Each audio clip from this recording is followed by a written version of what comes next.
Pai, aqui estamos nós com mais uma oportunidade de vida. Que venhamos aprender com o Senhor neste dia e ser melhor do que ontem. Que venhamos evoluir, buscando viver os Teus ensinamentos, renunciando o que não convém. Todas as coisas são lícitas para nós, mas nem tudo convém.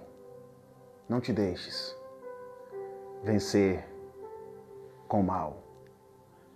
Diga ao mal que você vence ele com o bem. Não pague ele com o próprio mal. Pague o mal com o bem. E sobre tudo que deve guardar, meus amados irmãos, que nós venhamos guardar a palavra de Deus na nossa mente, que é fonte, que gera vida, que gera oportunidade todos os dias de evoluirmos mentalmente. O espírito, ele está pronto. Esta natureza humana, ela precisa ser educada todos os dias. E aqui estamos nós, no filtro da graça de Deus, para aprendermos juntos a renunciar e viver Deus em nossas vidas, as boas práticas. Tudo é incrível. Tudo é incrível com vocês. Vamos juntos. Livro de Mateus, capítulo 16, verso 24 e o 25. Jesus aqui nesse contexto, ele prediz o seu sacrifício, fala da sua morte aos discípulos e ele dá uma responsabilidade dentro do livre-arbítrio para cada um. Olha só. Então disse Jesus aos seus discípulos: se alguém quiser vir após mim, renuncie-se a si mesmo, tome a sua cruz e siga-me. Porque aquele que quer salvar a sua vida, perdê-la-á. E quem perder a sua vida, por amor de mim, achá-la-á.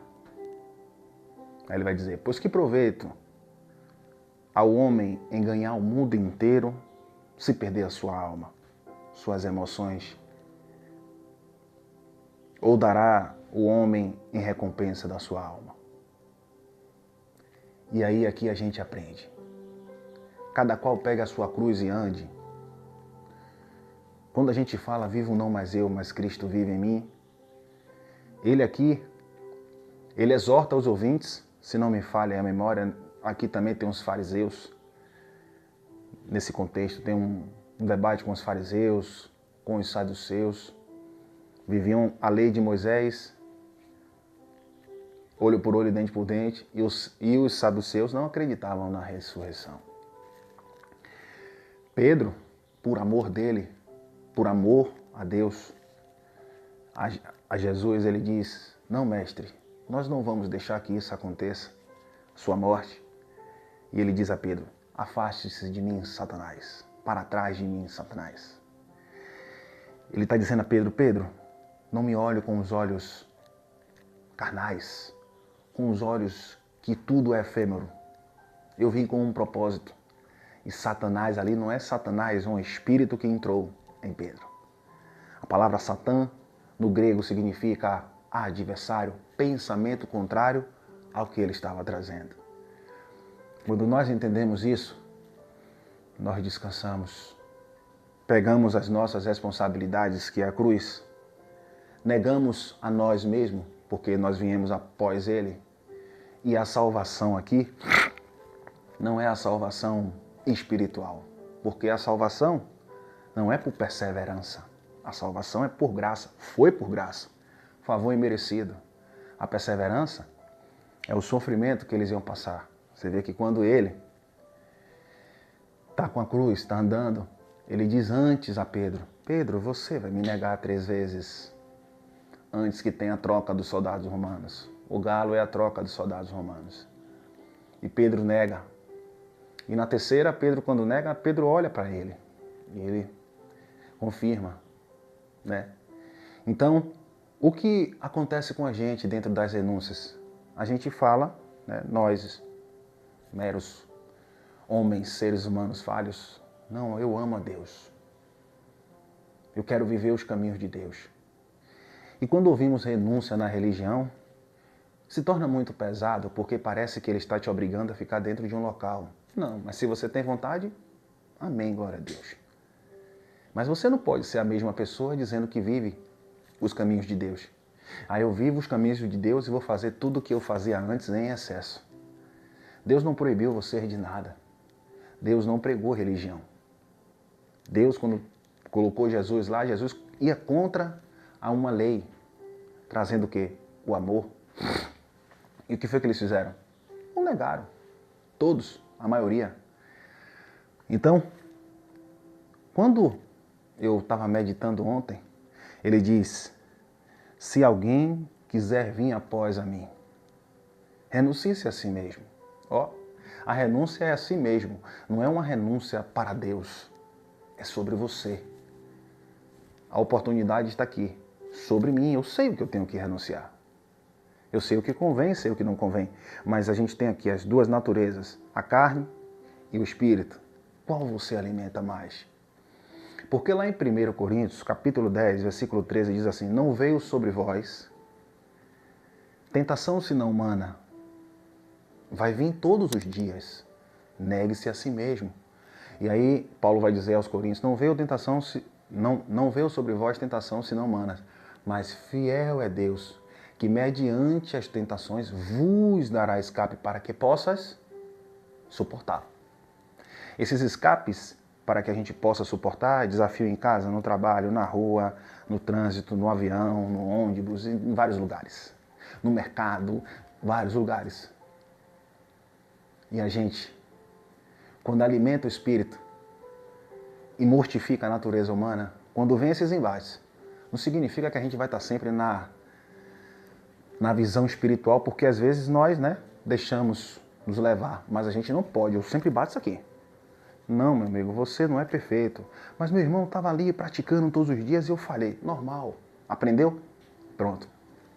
Continua exercitando aí, porque da próxima vez ele vai lhe dar insights. Saia daí.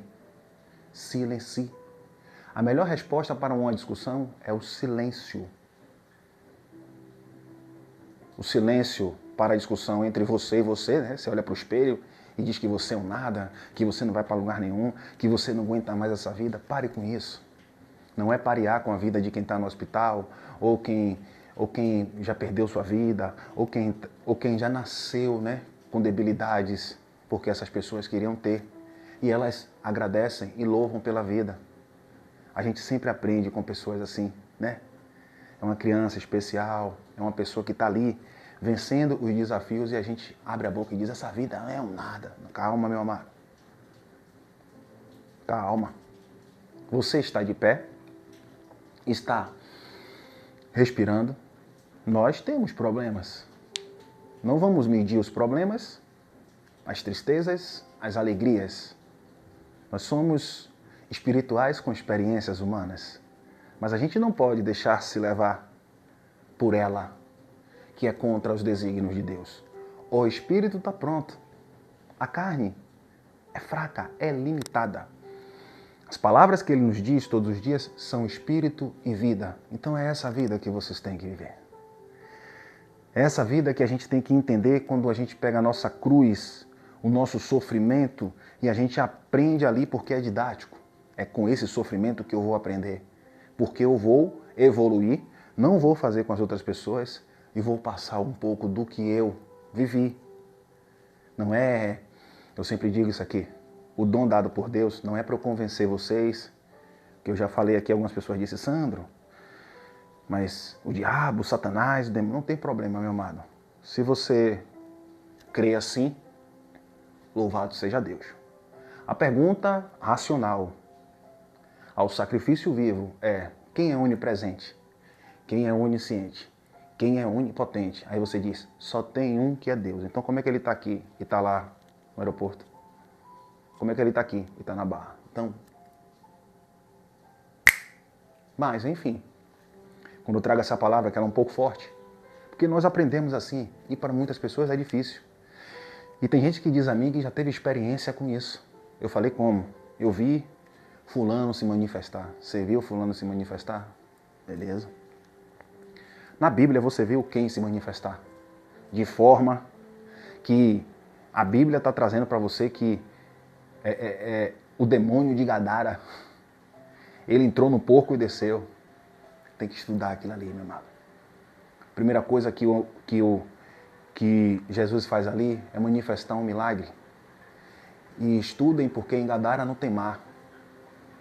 Entendeu? Os porcos são animais impuros. E demônios significa enfermidade. O judeu, eles se tratam assim. Você está com dor de cabeça? Está endemoniado. Está com dor de barriga? Está endemoniado. Brigou no trânsito? Olha o demônio ali. Estado de espírito.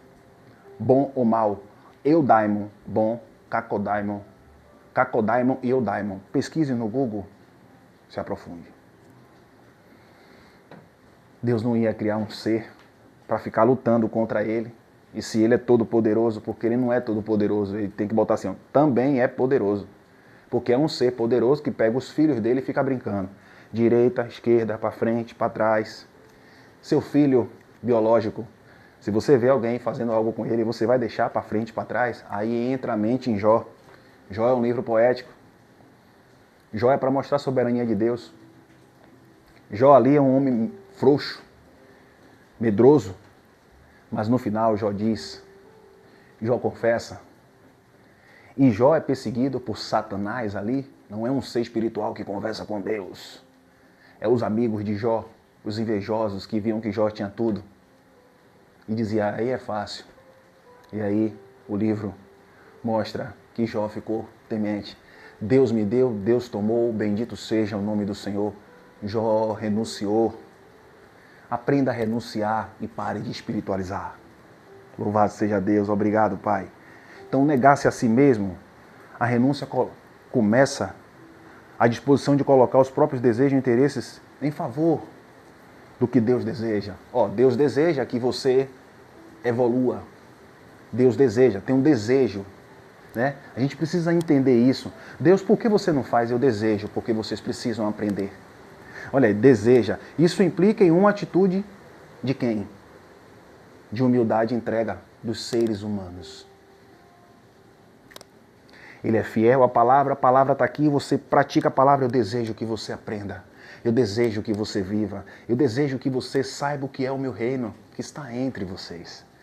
Tomar a cruz simboliza não apenas o sofrimento, mas também a disposição de enfrentar os desafios e sacrifícios por causa da fé. Sacrifícios para você, não é para Deus. E a cruz, ela representa, né, a carga que cada discípulo deve estar disposto a carregar na vida. Porque tem os fardos, né? Os fardos da vida, porque o fardo dele é suave e o jugo dele é leve. Não é dele, é da vida. Existem desafios no seu trabalho. Existem desafios na sua família. Existem desafios diários. Existem desafios entre o governo que faz tudo aí, a gente faz o quê? Chore com os que choram. Se alegre com os que se alegram. Porque não vai adiantar você ligar a televisão e dizer eu tô com ódio, eu tô com raiva, porque ele tá bem. E você está sendo afetado. Esses são os desafios. Tome sua cruz, tome sua responsabilidade, fracione, estude sobre como é? Esqueci agora a palavra, meu Deus. Sobre, não é condição financeira, sobre como administrar o dinheiro. Estude, busque e vamos vivendo, meu amado. Seguir a Jesus. A renúncia não é um fim em si mesmo, mas um meio para seguir a Cristo ao abrir mão de nossas próprias vontades excessivas. Somos capazes de nos aliar mais estreitamente com o propósito e plano a Deus. Então isso aqui a gente aprende, meu amado. O que é em excesso, analise, tanto para o bom quanto para o ruim. Porque às vezes você vive muita emoção, As pessoas lhe fazem de bobo, de boba, e você está sendo enganada. Então você precisa renunciar a isso, aprender a dizer não, com sabedoria. Não é ter medo do que o outro vai pensar. É com sabedoria. E fugir, como a gente aprende todos os dias, da aparência do mal. Porque enganoso é o coração, mais perverso do que todas as coisas. Quem o conhecerá? Coração ali, a mente. Se a mente está imbuída em frutos doces, você vai pular cada degrau dia a dia. Se a mente está imbuída em frutos mal, meu amado, analisa essa rota aí e vamos dizer que está tudo incrível. Melhor dia de nossas vidas. Graça e paz. Curta, comente, compartilhe, propague para os seus, para que outros também venham se alimentar juntos e a gente venha evoluir na graça e no conhecimento. Obrigado, Deus. Graça e paz. Até amanhã, na permissão da Eterna.